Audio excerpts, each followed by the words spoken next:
Olá, amigos, tudo bem? Estamos aqui para juntos no Senhor aprender mais um pouco sobre o livro sagrado. Peço você pegue a sua Bíblia, a sua caneta e vamos agora aprofundar no texto bíblico. E o tema de hoje é o milênio. Eu convido você a abrir a sua Bíblia em João, no Evangelho de João, no capítulo 5, e olha só que texto maravilhoso esse aqui. João, capítulo 5, verso 28 e 29, diz o seguinte, aqui na minha Bíblia fala o seguinte, olha só, não vos maravilheis disto, porque vem a hora em que todos que se acham nos túmulos ouvirão a sua voz, a voz de Jesus, e sairão. Os que tiverem feito bem para a ressurreição da vida, e os que tiverem praticado o mal para a ressurreição do juízo. Olha só, a Bíblia fala, amigo, que haverá duas ressurreições, a ressurreição da vida e a da morte. Duas ressurreições, ok? Aqui é interessante o texto que, quando Jesus falar, chamar os justos a ressuscitarem, aqui fala que eles vão vir o quê? Do túmulo. Eles vão sair do túmulo. Não vem do céu, do inferno, do purgatório. Vai ter um tema que vamos falar e você vai entender a verdade sobre a morte. Aqui fala que eles vão vir do túmulo. Duas ressurreições, uma para a vida e outra para a morte. Depois você pode ver com mais tempo em 1 Tessalonicenses, capítulo 4, verso 16 e 17. Lá fala que quando Cristo voltar nas nuvens do céu com poder e muita glória, aqueles que morrerem em Cristo ressuscitarão primeiro. E Paulo fala, nós, os vivos que ficarmos até a vinda do Senhor, seremos transformados. Fala 1 Coríntios, capítulo 15, num abrir e fechar de olhos. Olha só, então esses dois grupos de ressuscitados, justos ressuscitados, e justos vivos transformados vão encontrar o Senhor nos ares e vão subir com Ele. Tá ok? Mas e agora, o que vai acontecer? O milênio. Tem várias teorias sobre o milênio. O milênio, na sua opinião, vai ser aqui na Terra ou no céu? Vamos ver o que a Bíblia fala em relação ao milênio. Convido você a abrir agora em Apocalipse, capítulo 20, último livro da Bíblia, capítulo 20, versos 5 e 6. Acompanhe comigo a leitura. 20, 5 e 6 fala o seguinte. Os restantes dos mortos não viverão até que se completasse os 1000 anos. Esta é a primeira ressurreição. Olha só, quando Jesus voltar, os ímpios mortos permanecem mortos. Somente os justos mortos é que ressuscitam. Os outros permanecem mortos. Verso 6. Bem-aventurado e santo é aquele que tem parte na primeira ressurreição. Porque a primeira ressurreição, amigo, é para a vida eterna. A segunda ressurreição é apenas para a morte eterna. Então, feliz quem ressuscitar na primeira ressurreição. O que mais? Sobre esses que participaram da primeira ressurreição, a segunda morte não tem autoridade. Pelo contrário, serão sacerdotes de Deus e de Cristo e reinarão com Ele, com Jesus, quanto tempo? 1000 anos. Amigo, aqui é bem claro. Os salvos irão reinar com Cristo 1000 anos. A pergunta é, qual é o espaço de tempo de uma ressurreição, ressurreição dos justos, para a segunda ressurreição dos ímpios? É um espaço de 1000 anos.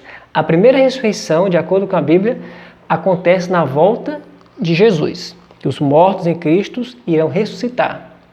A segunda ressurreição, que é para a morte eterna, só acontece depois de um período de 1000 anos, que é o tema de hoje. Aqui falou na segunda morte. A primeira morte é essa morte temporal, que nós morremos aqui. Essa segunda morte aqui, de acordo com a Bíblia, é a morte eterna, que vai participar aqueles que ressuscitaram na segunda ressurreição após o milênio.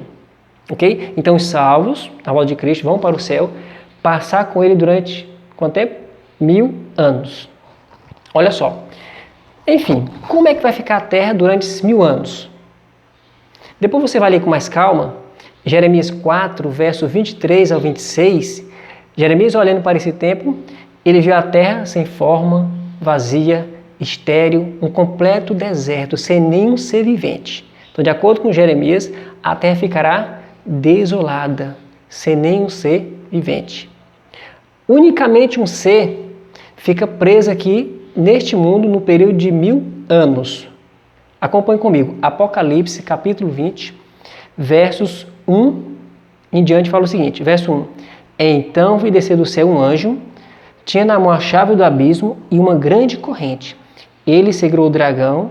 Quem é o dragão? A antiga serpente, que é o diabo e Satanás. E o prendeu por quanto tempo? Por 1000 anos. Lançou-o no abismo, fechou-o e pôs selo sobre ele, para que não mais enganasse as nações até se completar os 1000 anos. Depois disto, é necessário que ele seja solto por pouco tempo. Amigo, o Apocalipse, depois a gente vai com mais tempo fazer um estudo só desse livro, porque 95% desse livro é profético, é simbólico, não se entende como se lê. Vamos se ater ao mais importante do estudo. Unicamente Satanás e os seus anjos, durante um milênio, eles permanecem aqui nesse planeta desolado, nessa terra escura, preso. Preso por quê? Qual o trabalho dele? O trabalho dele é enganar as pessoas. Como os salvos estão reinando com Cristo 1000 anos e os ímpios estão mortos ainda, aguardando a segunda ressurreição, ele fica naturalmente só nesse planeta desolado durante o milênio. Então, quando ele fica preso, não é uma cadeia de parede, de grades, mas é uma cadeia de circunstâncias pelo fato de não ter nenhum ser humano para tentar. Então, Satanás, quando não tem ninguém para tentar, ele se sente preso e ficará durante 1000 anos preso, refletindo a rebelião dele lá no céu. Não é para que ele tenha arrependimento. Esses 1000 anos não é para ter uma segunda chance não, amigo. Os 1000 anos acontecem no céu, tá? Após a volta de Cristo não tem uma segunda chance.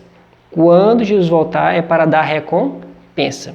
Então, durante o milênio, a terra fica sem nenhum ser vivente, somente com Satanás e os seus anjos.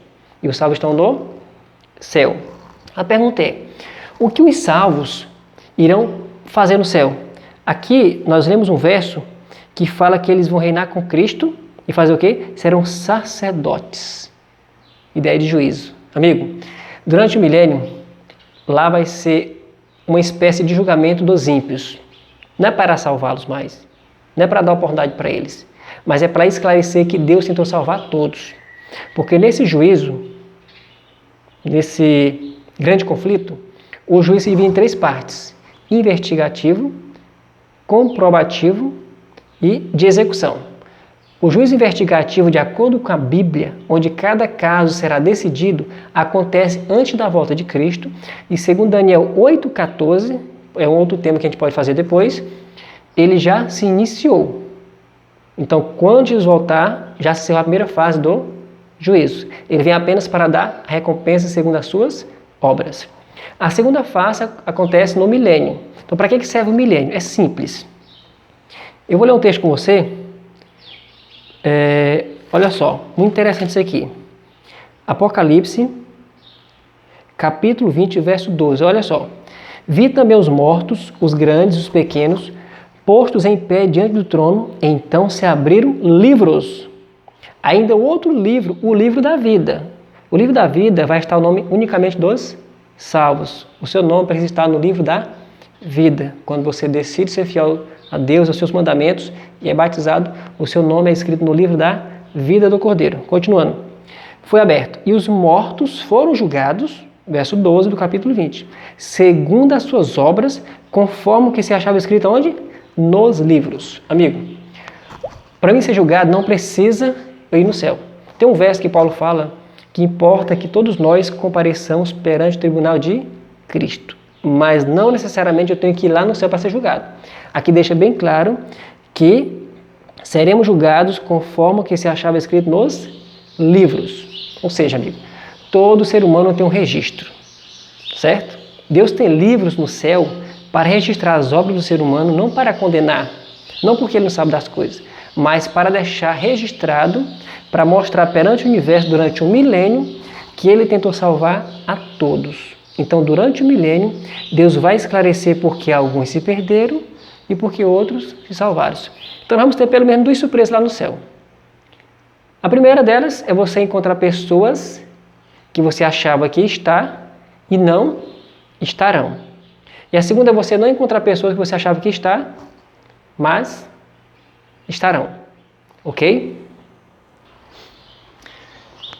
Então, amigo, como eu estava dizendo, você vai ter pelo menos 2 surpresas lá no céu. quem estiver lá durante o milênio. É você encontrar pessoas que você achava que ia estar lá e não estarão. E a outra surpresa é você encontrar pessoas que você achava que não ia estar lá. Uma outra surpresa é você próprio estar lá. Então o milênio, como eu estava dizendo, é para esclarecer porque alguns foram salvos ou foram perdidos. Por exemplo, Senhor, por que fulano não está aqui? Está aqui, ó. Felizmente, não abandonou a sua vida de pecado, não está aqui. Mas aquele fulano está aqui, realmente, mas abandonou, aceitou a Cristo como Senhor e Salvador, e se arrependeu, mudou de vida e está aqui. Então o milênio é para esclarecer, porque alguns estão salvos, outros estão perdidos. Após o milênio, o que acontece, amigo? Olha só alguns eventos após o milênio. Apocalipse capítulo 21, acompanhe comigo aí, Apocalipse 21, olha só, verso 1 e 2. Vi novo céu e nova terra, pois o primeiro céu e a primeira terra passaram e o mar já não existe. Vi também a cidade santa, a nova Jerusalém, que descia do céu da parte de Deus, ataviada como noiva adornada para o seu esposo. Olha só, após o milênio, a cidade santa, depois você pode ler o capítulo 21, uma cidade muito bela, desce do céu com os salvos. Um evento após o milênio. Outra coisa que acontece após o milênio, capítulo 20, verso 7. Quando, porém, se completar os 1000 anos, Satanás será solto da sua prisão. Verso 8. E sairá a seduzir as nações que há nos 4 cantos da terra, Gog e Magog, a fim de reuni-las para a peleja. E o número dessas é como a areia do mar. Muitos, infelizmente, serão perdidos, né? Mas, enfim, se Satanás estava preso, porque não tinha ninguém para promover alguma tentação, agora se ele está solto, é porque ele vai ter pessoas para tentar novamente.